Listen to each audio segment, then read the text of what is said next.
What's your name, your major, and your year? My name is Mallory Miller. I'm a junior here at Waynesburg, and my major is early childhood and special education. What extracurricular activities are you involved in your free time? I participate in cross country here at Waynesburg. Why do you lean towards special education? So I have a 4-year-old niece, and she was diagnosed at the age of 2 with autism, and I've just seen the struggles as well as her strengths throughout those last couple years, and I just want to be that role model for those kids, and I also want to be the voice for those who don't have one. Also, there's a lot of kids that don't have the support that my niece has, and I want to provide all students with the needs and the education they need to succeed in life. Tell me about your 4-year-old niece. My niece, so she's 4 years old, like I said. She's very a wild little girl, but she is very fun, loving. She loves Oreos and chicken nuggets. She's very shy when she's around people she doesn't know, but when she gets to know them, she is very close, and she's just all up in their business, if you want to say that. What were the developing signs that pointed towards your niece having autism? So it started at like the age of 2. She was not at the stage where she should be for communication.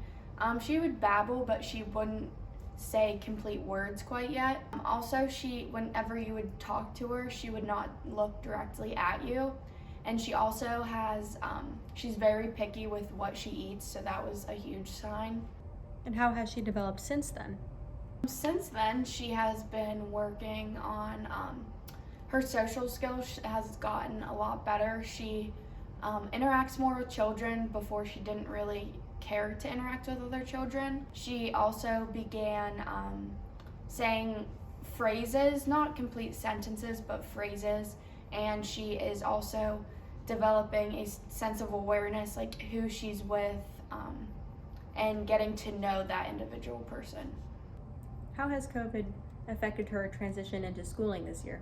My niece is at the age of going into pre-K, so with COVID, there has been a shortage of teachers as well as people who work in the outside programs that she needs. So she began at a public school, but they did not have the resources as well as staff. So she is beginning her pre-K curriculum at a more structured preschool. It's where kids with autism go, and it's more of where they get taught the basics they need to succeed in a public school. Do you feel confident in the skills that Waynesburg has provided you up until this point? WU has provided me with the experience to go to the Bahamas and teach in a classroom there. And throughout my 3 years, I have learned so much that I never thought I knew I was going to know, and it's great to use it in the classroom environment now with field placement. Where do you see yourself after you graduate? I want to find somewhere hopefully that will pay for me to get my master's degree. My goal is to get my master's in child development and one day become a professor and teach child development. And long-term goal would be to open a preschool that attends to students with special needs, just because I've seen what my sister had to go through to find a good preschool that fits my niece, so I want to provide that for all families. Well, thanks for taking time out of your day to sit through an interview with me. Thank you for having me. It was great talking with you.